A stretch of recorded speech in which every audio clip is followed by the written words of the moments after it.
Карина – всесторонне развитый ребенок, имеет множество грамот за участие в олимпиадах по математике. Решает самые сложные задачи, складывает в уме трехзначные числа. Ее не нужно заставлять учиться, она сама ищет себе работу, чаще сложную, творческую. Так девочка не теряет время зря. В выходные дни она повышает свой уровень IQ в специальной школе для одаренных детей.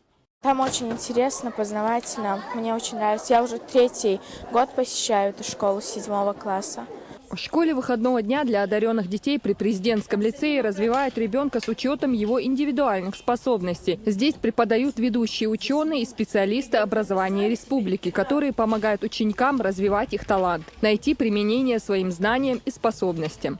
Мы хотим помочь детям, которые хотят углубить свои знания. И самое важное, дети получают какую-то мотивацию к учебному процессу. Это нас тоже радует.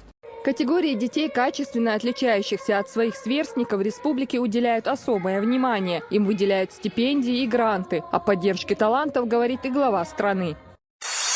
Президент России Владимир Путин в ходе ежегодного послания Федеральному собранию предложил поддерживать грантами талантливых школьников и студентов. Путин отметил, что в стране немало детей, имеющих патенты и публикации в зарубежных журналах, которые уже в школе проявили склонность к техническому и гуманитарному творчеству, изобретательству, добились успеха в международных интеллектуальных и профессиональных состязаниях. Для таких детей необходимо предусмотреть дополнительные возможности поддержки, добавил глава государства.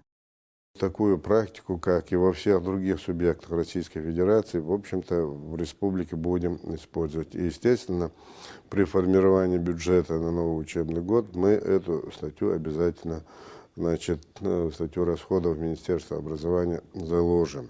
Депутаты Госдумы подготовили законопроект, предусматривающий выплаты стипендий талантливым ученикам старших классов. По мнению депутатов, такие дети должны чувствовать уже со школы поддержку государства. Само же государство также заинтересовано в том, чтобы находить как можно раньше одаренных детей, которые смогут в дальнейшем занять значимые должности в различных отраслях. Луиза Батыжева, Муса Астемиров, Дени Хавхаров. Новости.